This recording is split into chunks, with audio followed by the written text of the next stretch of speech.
Antes de compartir algo más, hay algunas cosas que me gustaría aclarar. Recibí una cantidad asombrosamente grande de comentarios y mensajes personales desde lo que publiqué. Varias personas me señalaron que probablemente hay muy pocas personas con experiencias como estas, y de esas personas, incluso menos podrían decir que han dejado su trabajo recientemente. Por lo tanto, probablemente hay muchas personas que ya saben quién soy o que podrían resolverlo fácilmente. Dicho esto, sigo creyendo que todos merecen saberlo. Primero responderé algunas de las preguntas comunes que he recibido. Sí, he experimentado muchas cosas aterradoras en el océano, pero cuando consideras la cantidad de inmersiones que he realizado, estas experiencias realmente han sido pocas y espaciadas. Información básica sobre nuestro equipo de buceo. Si bien varía según el trabajo, tenemos un estándar que usamos normalmente. Somos buzos con casco, lo que significa, valga la redundancia, que usamos cascos con aire suministrado desde la superficie. Contamos con un sistema de aire en superficie que corre a través de un umbilical hasta los buzos. El umbilical se adhiere al casco para suministrar aire y, entretejidos con el umbilical, están nuestros elementos esenciales. Sin ser demasiado técnico, hay una línea para suministrar aire, electricidad para una luz, comunicaciones y esencialmente un medidor de profundidad. Además, llevamos un tanque en la espalda como suministro de aire de emergencia. Sin embargo, no contiene mucho, apenas lo suficiente para llegar a la superficie en caso de una emergencia. No usamos recicladores para el trabajo que hacemos. Sin embargo, ocasionalmente usamos una máscara facial completa en lugar de un casco. Los guardianes de las profundidades. Nunca encontré información sobre ellos en línea.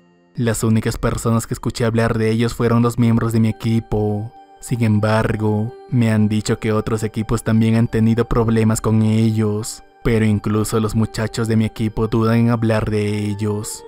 Responderé más preguntas a medida que surjan, pero volveré a por qué están realmente aquí. Mientras trabajábamos en una plataforma petrolera, estábamos utilizando un ROV. Imagina un pequeño submarino de control remoto para hacer inspecciones. Nos habían contratado para inspeccionar daños o deficiencias estructurales, después de que el equipo se quejara de vibraciones anormales.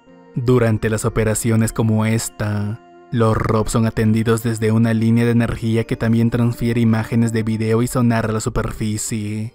Era un trabajo sencillo para un ROV, pero a medida que el ROV descendía hacia la oscuridad, comenzamos a notar finos rasguños a lo largo de la estructura. Al principio apenas fue lo suficiente para arrancar el crecimiento marino del metal, pero a medida que nos adentramos más y más, los arañazos se convirtieron en hendiduras. A medida que descendimos aún más profundo, comenzamos a notar que los arañazos parecían deliberados, y cuando acercamos el ROV para inspeccionarlo, allí, ante nosotros, había imágenes. Cuanto más profunda nos adentramos, más antiguas parecían las tallas corroídas y parcialmente cubiertas de vegetación, lo que significaba que, sea lo que sea que estaba haciendo estas tallas, estaba abriendo camino desde abajo. Entonces, el ROV dejó de responder. Comenzó a temblar de un lado a otro, y comenzamos a perder el control. Intentamos tirar de él por la línea, pero parecía atascado, y entonces lo sentimos. Algo también tiraba de la línea desde el lado del ROV. Dos tipos más saltaron a la línea y lucharon para recuperarlo, pero la línea comenzó a crujir y al final se rompió. Tiramos el resto de la línea, pero ese ROV desapareció para siempre. Y luego, nuestro supervisor se quedó con la tarea de averiguar cómo informar nuestros hallazgos a la compañía petrolera. Otro incidente tuvo lugar hace aproximadamente un año durante un trabajo de salvamento.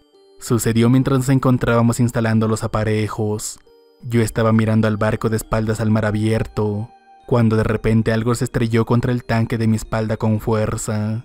Me estrelló contra la nave aplastándome contra ella por un instante, pero cuando me di la vuelta no vi nada. Más tarde me enteré de que tenía varias costillas magulladas por el impacto.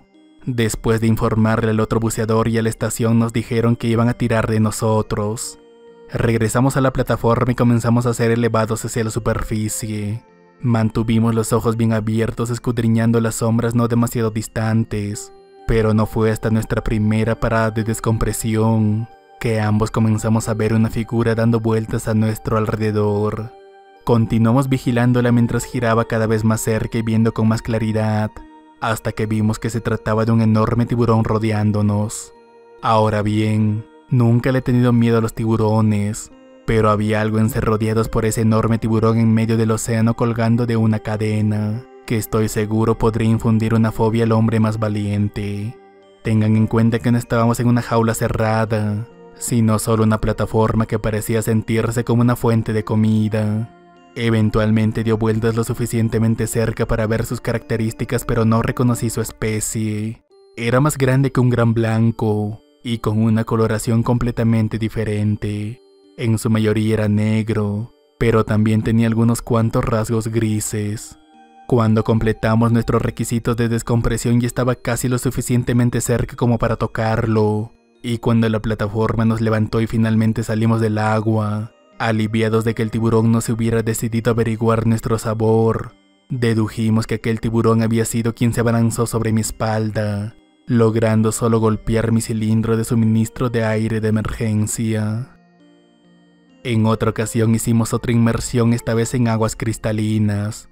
Como en esta inmersión la visibilidad era de más de 100 pies, descendimos rápidamente y comenzamos a trabajar. Había 2 misiles que habían sido expulsados de un avión militar y que no habían detonado. Nos informaron sobre su ubicación y nos dijeron que no estaban armados y que no detonarían siempre que se manejaran adecuadamente. Localizarlos fue mucho más sencillo de lo que creíamos. Comenzamos a prepararnos para subirlos, pero en ese momento, justo cuando puse mis manos sobre el primer misil, mi compañero de buceo dijo: «¡Oh, mierda!» y mi estómago dio un vuelco. No importa cuántas veces has trabajado con artillería, sinceramente creo que siempre tendrás esa sensación incómoda en tu estómago y nerviosismo en el fondo de tu mente.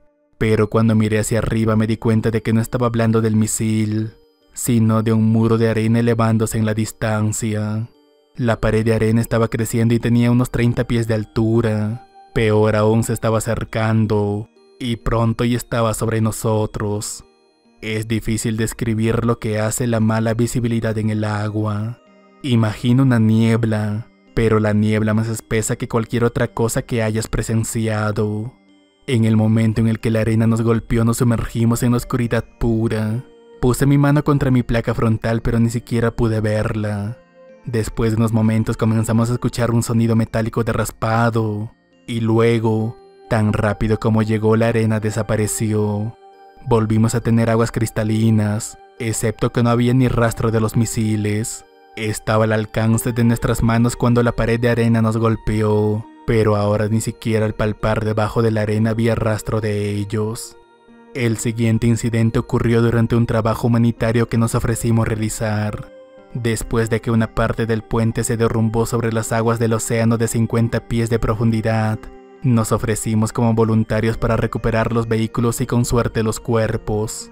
Cuando llegamos a la escena, el colapso había tenido lugar hace poco más de una semana. Pasamos el primer día inspeccionando el área y desarrollando un plan para levantar la mayor cantidad posible en el periodo de tiempo de la semana que teníamos disponible. Y al comienzo del segundo día ya estábamos sacando vehículos de forma activa por la parte inferior. Fue un trabajo difícil, por decir lo mínimo, pero no por el esfuerzo requerido. Estos no eran pilotos militares o marineros perdidos en el mar. Se trataba de familias de vacaciones o personas que iban al trabajo. Era difícil decir que era más difícil. Los coches donde encontramos a toda una familia, o los coches sin padres pero sí con los niños aún en los asientos traseros. Traté de no imaginarme el pánico que había estado ocurriendo dentro de esos autos, pero no podía perdonar a esos padres que dejaron a su familia allí. Cada día pasábamos a una nueva sección de coches, y al cuarto día Comenzamos a notar que varios de los autos tenían las puertas abiertas y nadie adentro. Estábamos felices de encontrar un trabajo más fácil, especialmente asumiendo que la tragedia había sido mitigada por personas que escaparon de los naufragios. Eso, hasta que comencé a montar una minivan para su remoción. La familia de adentro no había tenido tanta suerte. Mientras pasaba slingas a través de la camioneta y la preparaba para levantarla, noté al otro bus inspeccionando el aparejo y comenzar a deshacer uno de mis grilletes. Le pregunté qué estaba haciendo y la respuesta no fue la que esperaba. Estoy revisando esta camioneta en busca de cadáveres. Lentamente me acerqué a él y volví su cuerpo hacia mí. Se resistió, pero lentamente volvió su rostro hacia mí. Su placa frontal estaba dañada y luché contra mi mejor juicio. Me incliné más cerca y desearía no haberlo hecho hasta el día de hoy. Estaba oscuro, pero pude distinguir con demasiada claridad sus rasgos de carne podrida. La persona que usaba este casco había fallecido hace mucho tiempo. Perdí la compostura y comencé a gritar. Mis comunicaciones estaban encendidas, así que los otros buzos y la superficie estaban tratando frenéticamente de llamar mi atención, pero yo estaba concentrado en una sola cosa: tratar de escapar alejándome de él. Aquella cosa se había vuelto a centrar en la minivan. Abría la puerta de la minivan y buscaba dentro, y mientras me alejaba de la camioneta, vi cómo agarraba a uno de los pasajeros y lo arrastraba hacia la oscuridad. Fue entonces cuando comencé a darme cuenta de que tal vez no estaba hecho para trabajar bajo el mar. Continué buceando durante más tiempo del que sabía que debería, y durante todo ese tiempo aquel pensamiento permaneció en el fondo de mi mente: necesito tener una carrera más segura.